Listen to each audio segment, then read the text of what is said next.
Come in. The vice principal stood at her desk. There was no one else in the room. It was very quiet. Sit down, Nancy Lee, she said. Miss O'Shea did not smile. There was a long pause. The seconds went by slowly. I do not know how to tell you what I have to say, the elderly woman began, her eyes on the papers on her desk. I'm indignant and ashamed for myself and for this city. Then she lifted her eyes and looked at Nancy Lee in the neat blue dress sitting there before her. You are not to receive the scholarship this morning. Outside in the hall, the electric bells announced the first period rang loud and interminably long. Miss O'Shea remained silent. To the brown girl there in the chair, the room grew suddenly smaller, smaller, smaller, and there was no air. She could not speak.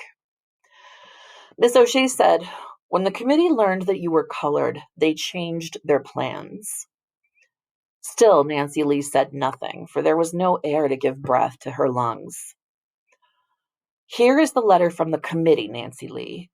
Miss O'Shea picked it up and read the final paragraph to her. It seems to us wiser to arbitrarily rotate the award among the various high schools of the city from now on, and especially in this case since the student chosen happens to be colored, a circumstance which, unfortunately, had we known, might have prevented this embarrassment. But there have never been any Negro students in the local art school, and the presence of one there might create difficulties for all concerned. We have high regard for the quality for Nancy Lee Johnson's talent, but we do not feel it would be fair to honor it with the Artist Club Award. Miss O'Shea paused. She put the letter down. Nancy Lee, I am very sorry to have to give you this message. But my speech, Nancy Lee said, was about the words stuck in her throat, about America. Miss O'Shea had risen. She turned her back and stood looking out the window at the spring tulips in the schoolyard. I thought, since the award would be made at assembly right after our oath of allegiance, the words tumbled almost hysterically from Nancy Lee's throat now. I would be part of the flag salute in my speech. You know, Miss O'Shea, that part, liberty and justice for all. I know, said Miss O'Shea, slowly facing the room again. But America is only what we who believe in it make it. I am Irish. You may not know, Nancy Lee, but years ago we were called the Dirty Irish, and mobs rioted against us in the big cities, and we were invited to go back where we came from.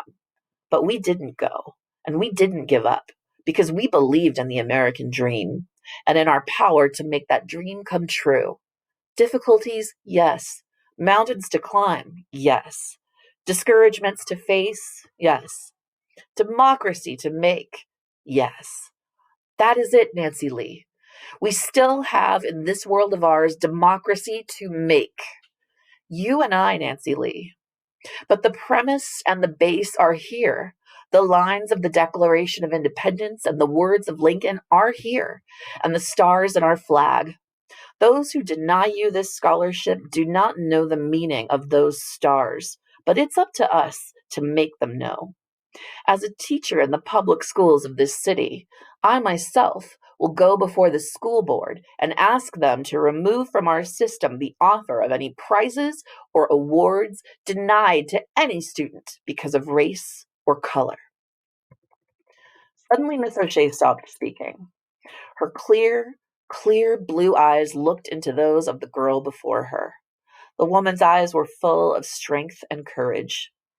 Lift up your head, Nancy Lee, and smile at me. Miss O'Shea stood against the open window with the green lawn and the tulips beyond, the sunlight tangled in her gray hair, her voice an electric flow of strength to the hurt spirit of Nancy Lee. The abolitionists who believed in freedom when there was slavery must have been like that. The first white teachers who went into the deep South to teach the freed slaves must have been like that.